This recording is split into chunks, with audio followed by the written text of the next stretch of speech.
आज के इस लेसन में हम देखेंगे वॉज और वर को टेंस में कैसे यूज़ करेंगे और वॉइस में कैसे यूज़ करेंगे, ये सारे मैं बता रहा हूँ अभी। कोई चीज़ अगर समझ में नहीं आए तो फिक्र ना करें, बस आगे बढ़ते रहें, आपको धीरे धीरे सारी चीज़ें क्लियर हो जाएंगी वक्त ब वक्त। सबसे पहला चीज़ है यहाँ पर पास्ट कॉन्टिन्यूस टेंस। टेंस किसे कहते हैं? तो टेंस टाइम बताता है। Tense time. तो टेंस क्या है? टाइम बताता है किसी भी काम का। टेंस क्या बताता है? किसी भी काम का टाइम बताता है। जैसे यहाँ पर एक काम मैं लेता हूँ, पढ़ना। अब पढ़ने का काम हो चुका है या हुआ था या होगा, तो ये जो काम करेगा बताने का, ये कौन करेगा? टेंस। तो टेंस क्या करता है? किसी भी काम का टाइम बताता है। अब यहाँ पर देख लें पास्ट। पास्ट यानी कि जो गुजर चुका, यानी कि जो काम हो चुका।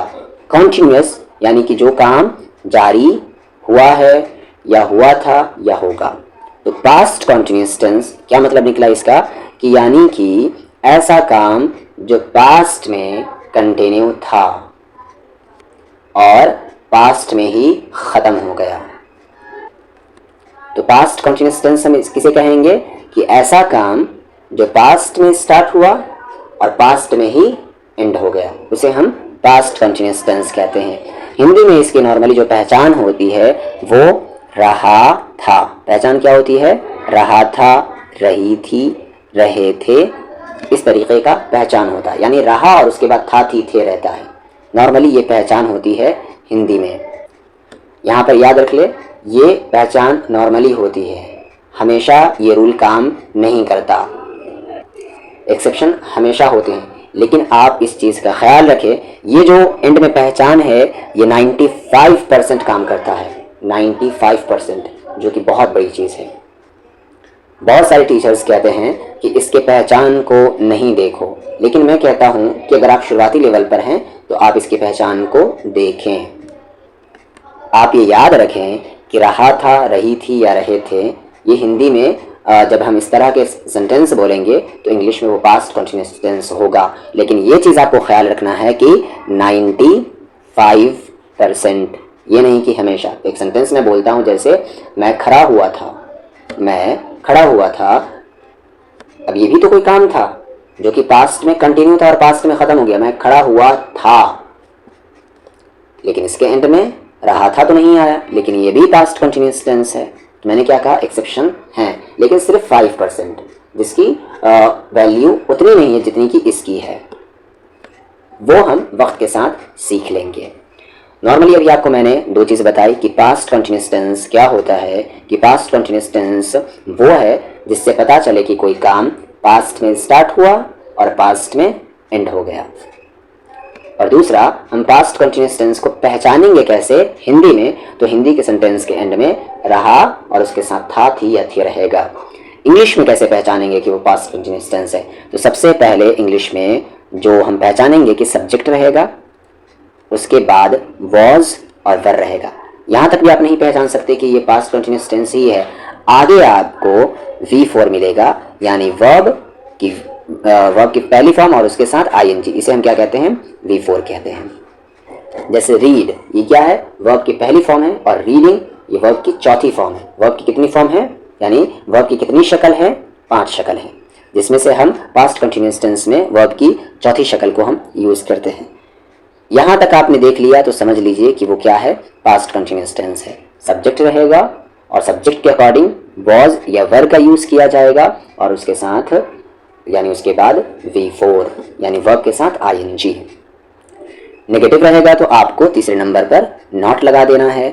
इंटरोगेटिव रहेगा, ये सारा कुछ मैं पीछे बता चुका हूँ, सारा का लिंक है एक दूसरे से। अगर आपने पीछे के 2 लेसन्स नहीं देखे हैं वॉज वर के, तो आपको इसको समझने में काफ़ी दिक्कत होगी आगे। और अगर वही इंटरोगेटिव रहा, यानी सवालिया जुमला रहा, ऐसा सवाल जिसका जवाब हम हाँ या ना में दे सकते हैं, तो वॉज वर पहले आ जाएगा और फिर सब्जेक्ट लगाएंगे और उसके बाद V4। और आगे कोई ऑब्जेक्ट रहा, यानी कुछ और बात रही, तो उसे भी हम लगा देंगे। और यहाँ पर अगर ऐसा सवाल रहा, यानी WH वर्ड्स वाले, जैसे व्हेन, व्हाई, हाउ, इस तरह का कुछ रहा, तब हम वहाँ पर सबसे पहले WH वर्ड्स लगाएंगे और उसके बाद ये ऊपर का जो फॉर्मूला है बिल्कुल उसी तरीके से रख देंगे। देख ले इसमें सब्जेक्ट क्या है, मैं, और उसके एंड में क्या है, रहा था, मैं रहा था। तो यहाँ पर आप क्या कहेंगे, आई वॉज गोइंग, मैं जा रहा था, जाने की बात हो रही है, जाना क्या काम है, आई वॉज गोइंग। सबसे पहले सब्जेक्ट रहा आई और आई के साथ वॉज लगता है, आई वॉज, और जा रहा था गोइंग। ठीक है, मैं पढ़ रहा था, आई वॉज रीडिंग। सब्जेक्ट और सब्जेक्ट के अकॉर्डिंग वॉज या वर्ब में से कोई एक, और उसके बाद कोई काम कंटिन्यू है उसके साथ ING हम लगा देंगे। हम पढ़ रहे थे, वी वर रीडिंग। वो गाना गा रही थी, गाना गाने को हम कहते हैं सिंग अ सॉन्ग। काम कंटिन्यू है इसीलिए सिंगिंग अ सॉन्ग, सॉरी काम कंटिन्यू था। ये वॉज से पता चलेगा she was singing a song. वो एग्ज़ाम नहीं है, इंतज़ार है, वो इंतज़ार कर रहा था, he was waiting, he was waiting, वो इंतज़ार कर रहा था। और जैसा कि मैं आपको SMR पढ़ा चुका हूँ, तो ये सारे सेंटेंस को आपको कहाँ पर लेकर आने हैं, प्रेजेंट में लेके आने हैं और उसको बनाने हैं। मैं जा रहा हूँ, मैं पढ़ रहा हूँ, हम लोग पढ़ रहे थे, वो गाना गा रही है, वो इंतज़ार कर रहा है, इन सबको प्रेजेंट मिला है और उसका ट्रांसलेट करें। अगर यही सेंटेंस नेगेटिव में रहा, नहीं रहा इसमें, तो तीसरे नंबर पर आप नॉट लेकर आएंगे और बाकी बिल्कुल उसी तरीके से उतार देंगे। वो काम नहीं कर रहा था, ही वॉज नॉट वर्किंग। वे लोग नहीं पढ़ रहे थे, they were not reading, they were not reading. Not को हटा देंगे तो फिर ये अफर्मेटिव बन जाएगा। आगे है, अब ये सवाल बन गया, सवाल बना तो फिर क्या होगा, वॉज और वर्ब पहले आ जाएगा। जैसे वो पढ़ रहा था तो आपने क्या बनाया, ही वॉज रीडिंग। अब सवाल आ गया कि क्या वो पढ़ रहा था, तो वॉज को पहले लेकर आ गए, वॉज ही रीडिंग, क्या वो पढ़ रहा था। वर द चिल्ड्रन स्लीपिंग, क्या, जब यहाँ पर वर पहले आ गया या वॉज पहले आ गया तो हिंदी में क्या आएगा आपका, क्या, क्या बच्चे सो रहे थे, क्या बच्चे सो रहे थे। व्हाट, अब यहाँ पर WH वर्ड्स वाले आ गए, बिल्कुल इसी तरीके से आगे रख देंगे। स्टार्टिंग में सिर्फ व्हाट, वेयर, व्हाई, व्हेन ये आ जाएगा। व्हाट वर यू डूइंग, तुम क्या कर रहे थे। व्हाट, अच्छा यहाँ पर वेयर है, वेयर वर यू गोइंग, तुम कहाँ जा रहे थे। आप देख रहे हैं इस तरह के सेंटेंस में ट्रांसलेट कैसे हो रहा है। हिंदी में सबसे पहले सब्जेक्ट को बोल रहे हैं और उसके बाद यहाँ पर WH वर्ड्स पर आ रहे हैं। ठीक है, आगे चलते हैं। अगला सेंटेंस है, वाई वॉज शी लाफिंग, वो क्यों हंस रही थी। When were you reading, when were you reading, तुम कब पढ़ रहे थे। What were you not doing, तुम क्या नहीं कर रहे थे। ऊपर में जितने वर्ड्स इस्तेमाल हुए हैं उसे यहाँ पर देख ले।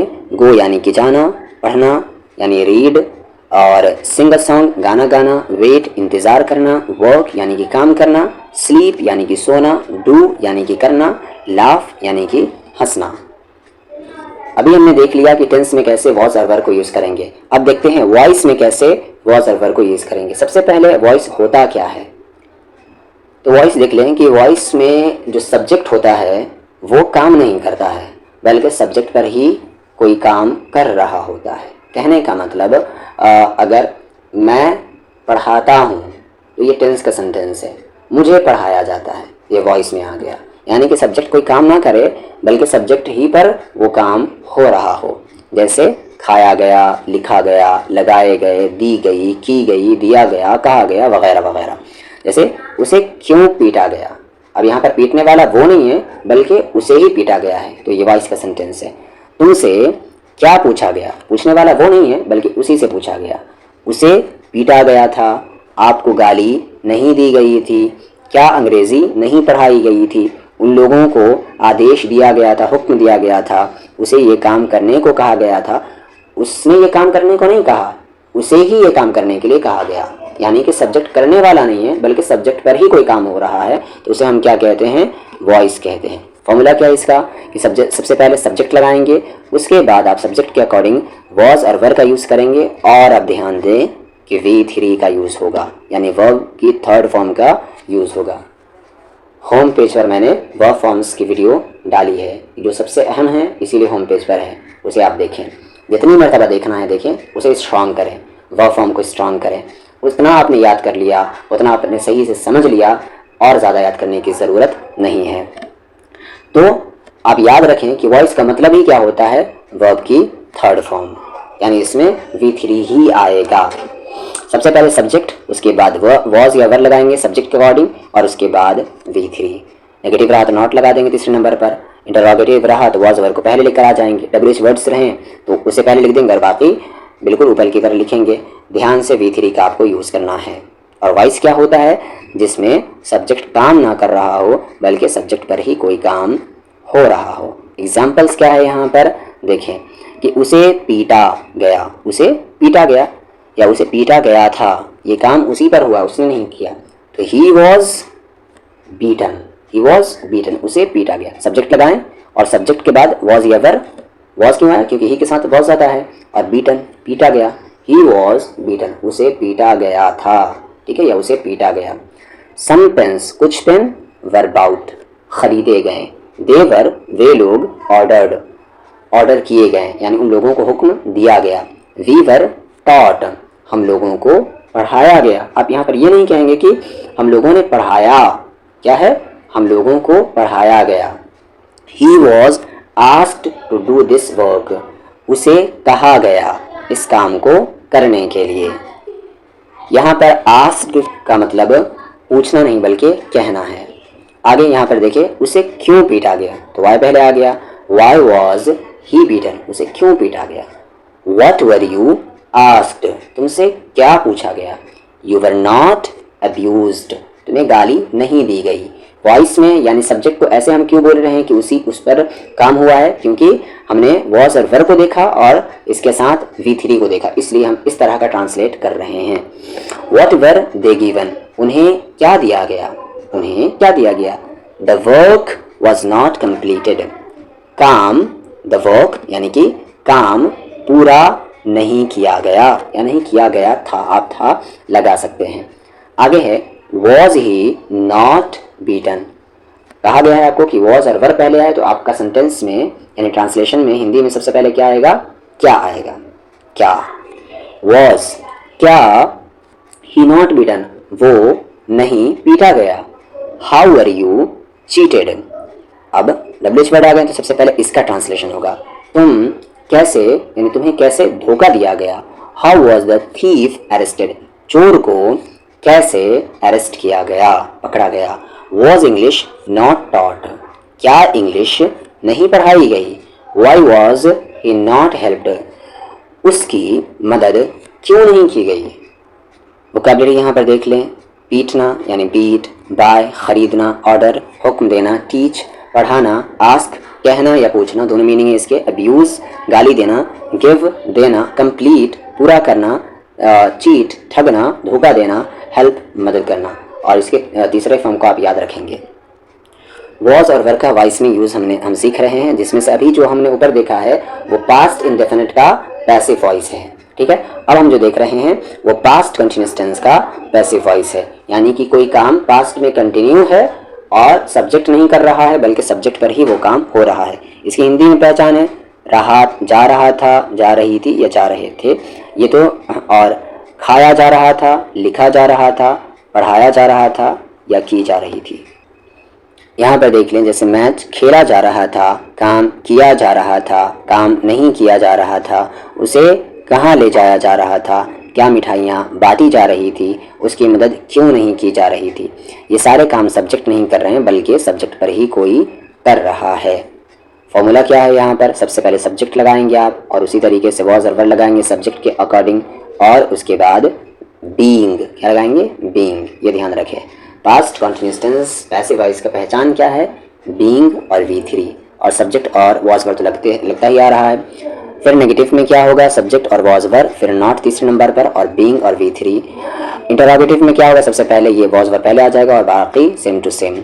उसके बाद अगर WH वर्ड्स रहा तो सबसे पहले उसे लिखेंगे और उसके बाद वॉज ये वर, और बिल्कुल उसी तरीके से। एग्जाम्पल देख ले यहाँ पर past continuous tense passive voice का। पेड़ों को काटा जा रहा था, पेड़ों को काटा जा रहा था। Trees were being cut, cut की तीनों फॉर्म एक ही होती है। ट्रीज वर बीइंग कट, पेड़ों को काटा जा रहा था। The work was being done, काम को किया जा रहा था। The match was being played, match खेला जा रहा था। यहाँ पर इसको ध्यान रखें, वॉज बीइंग, वो काम किया जा रहा था। The thief was being beaten, चोर को पीटा जा रहा था। स्वीट्स वर बीइंग डिस्ट्रीब्यूटेड, मिठाइयाँ बांटी जा रही थी।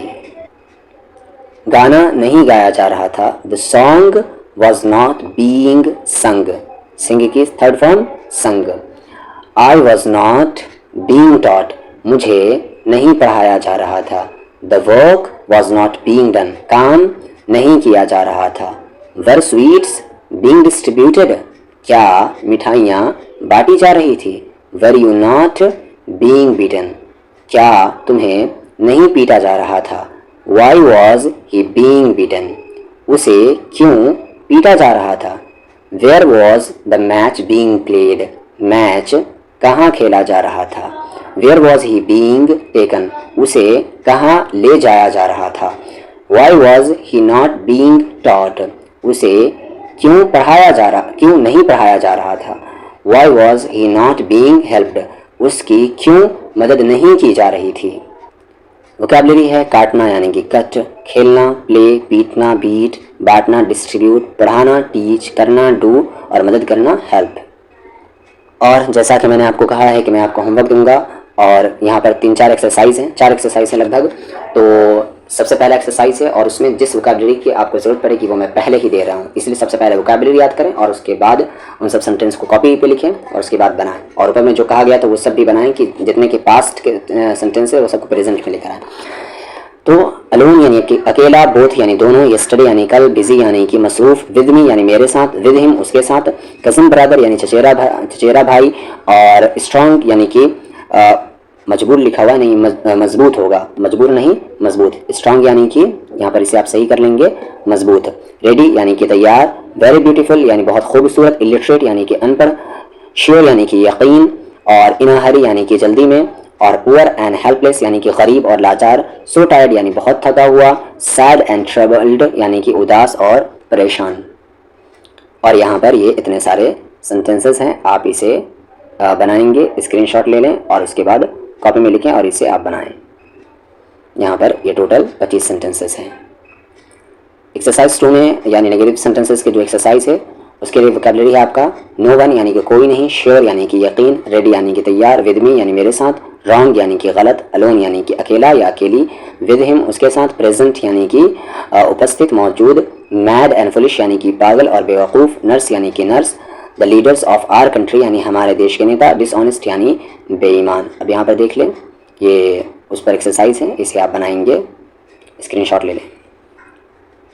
एक्सरसाइज 3 का वोकैबुलरी है यहाँ पर नाराज़ यानी कि एंग्री, श्योर यानी कि यकीन, बार बार ये वर्ड आ रहा है, इन हरी यानी कि जल्दी में, ऑन द वे यानी रास्ते में, अलोन यानी कि अकेला या अकेली, क्रिमिनल यानी कि अपराधी गुनहगार, हैप्पी यानी कि खुश, योर वर्क यानी तुम्हारा काम, वाइज एंड इंटेलिजेंट यानी कि अक्लमंद और तेज़, वेरी सैड यानी कि बहुत दुखी, रेडी यानी कि तैयार, गिल्टी यानी कि दोषी। और यहाँ पर ये सेंटेंसेस है, इसको आप ट्रांसलेट करें इंग्लिश में। एक्सरसाइज 4 का वोकैबुलरी यहाँ पर यस्टरडे यानी कि कल, वेयर यानी कि कहाँ, व्हेन यानी कि कब, इल यानी बीमार, वाई यानी क्यों, साइलेंट यानी खामोश, सरप्राइज्ड यानी हैरानकुन, उसके बाद विद होम यानी किसके साथ, हाउ यानी कैसे, गिल्टी यानी दोषी, गुनहगार इन हरी यानी कि जल्दी में, पुअर एंड हेल्पलेस यानी गरीब और लाचार, बैड बुरा, डिसऑनेस्ट बेईमान, the leaders of our country हमारे देश के नेता लोग। और यहाँ पर ये हिंदी के सेंटेंसेस है, इसे आप ट्रांसलेट करेंगे। ये इतने आपके वर्क हैं।